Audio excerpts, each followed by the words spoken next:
Hello everyone, কী অবস্থা সবার। আজকে সকাল সকাল আমি বাজারে বের হয়ে গিয়েছিলাম বাজার করার জন্য। আর আজকে হঠাৎ আমি বাজারে যাওয়ার একটাই কারণ, সে কারণটাও আমি আপনাদের সাথে শেয়ার করব। দেখেন, ব্যাগে অনেক কিছুই নিয়ে আসলাম, তেল, চিনি, যা যাবতীয় লাগে সব কিছুই নিয়ে আসলাম। ব্যাগের ওয়েটটা একটু বেশিই ছিল, আমি নিয়ে হাঁটতে পারছিলাম না, তাই কাঁধে নিয়ে হাঁটতে হাঁটতে বাড়ি আসতেছি। দেখেন আমার চারপাশে সবুজ মাঠ, দেখতে কত সুন্দর, তাই না? আমার কাছে তো দৃশ্যটা অনেক বেশি ভালো লাগে। আপনাদের কার কাছে কীরকম লাগে? আর বাজার থেকে আসার পরে সবগুলো বড়ই নিয়ে বসে পড়লাম। দেখে দেখে ভালো যেগুলো সেগুলো বালতিতে ভিজাচ্ছি। আর এই বড়গুলো আমাদের এই গাছ থেকে পারছিলাম, পারার পর 3 থেকে 4 দিনের মতো রোদ দিছি, তো অনেকগুলো দেখা যায় একটু কালো হয়ে গেছে। যেগুলো কালো হয়ে গেছে সেগুলো ফেলে দিতে হবে, আর যেগুলো ভালো আছে সেগুলো দিয়ে আচার বানাবো। শুকনা বড়র আচার কিন্তু সবচাইতে বেশি ভালো হয়। আমি প্রতিবারে আচার বানাই, এবারও বানানোর জন্যই প্রস্তুতি নিচ্ছি। বড়গুলো ভালো করে ধুইতেছি, একটু ময়লা বেশি আছে, যেহেতু টিনের চালও শুকানো হয়েছিল যার ফলে একটু ময়লা আছে, তো এগুলো ভালো করে ধুয়ে নিতে হবে। বাড়ির গাছে বড়ই বলে কথা, অনেকগুলো বড়ই শুকাইছি, প্রায় 10 থেকে 15 কেজি বড়ই হবে শুকানোর পরে। সবগুলো বড়ই আমরা আচার বানাবো, যেন 12 মাস আমরা খেতে পারি। আচার জিনিসটা কম বেশি সবারই অনেক পছন্দ, আর টক ঘরে থাকলে সবচাইতে বেশি ভালো লাগে।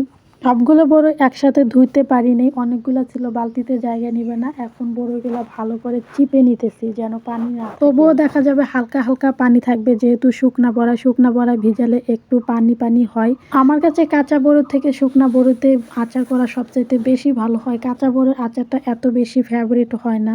আর কিছু বড়াই আমি অলরেডি একটা বাটিতে উঠায় নিলাম, এখন আমার ভাবি বাকি কাজটা সম্পূর্ণ করবে। আর চুলাতে একটা কড়াইও বসিয়ে দিচ্ছে, এখন আমরা বড়িগুলো ঢেলে দিলাম। আজকে আচার বানানোর জন্য নতুন একটা কড়াই বসায় দিলাম, আর এই কড়াইটা আমার মা কিছুদিন আগে নিয়েছে, এখনো ব্যবহার করা হয় না, আজকেই প্রথম আমি ব্যবহার করতেছি। বড় কড়াইটা দেওয়ার একটাই কারণ হলো যেন অনেকগুলো বড়ি একসাথে দিয়ে দিয়ে আচার বানাইতে পারি। আর সবগুলো বড়ি তো একসাথে দিয়ে বানানো পসিবল না, মিনিমাম 4 থেকে 5 কড়াই আচার হবে।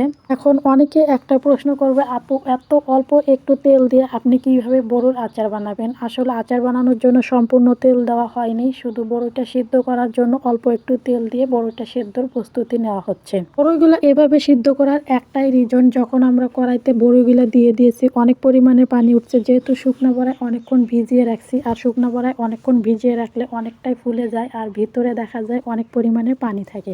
আর এই সম্পূর্ণ আচারটা আমরা একদিনে বানাবো না, আজকে শুধু সবগুলো বড়ি একসাথে সিদ্ধ করে রাখবো, হালকা হালকা তেলে ভেজে রাখবো, আর বাকি আচারটাও শেয়ার করব আপনাদের সাথে পরবর্তী কোনো ভিডিওতে। আজকে শুধু সবগুলো বড়ি হালকা করে তেলে ভেজে রেখেছি, আর আগামীকালকে সম্পূর্ণ যা যাবতীয় লাগে আচার বানানোর জন্য সব কিছু দিয়ে বাকি আচারটা আপনাদের সাথে শেয়ার করব। তো সবাইকে অসংখ্য অসংখ্য ধন্যবাদ।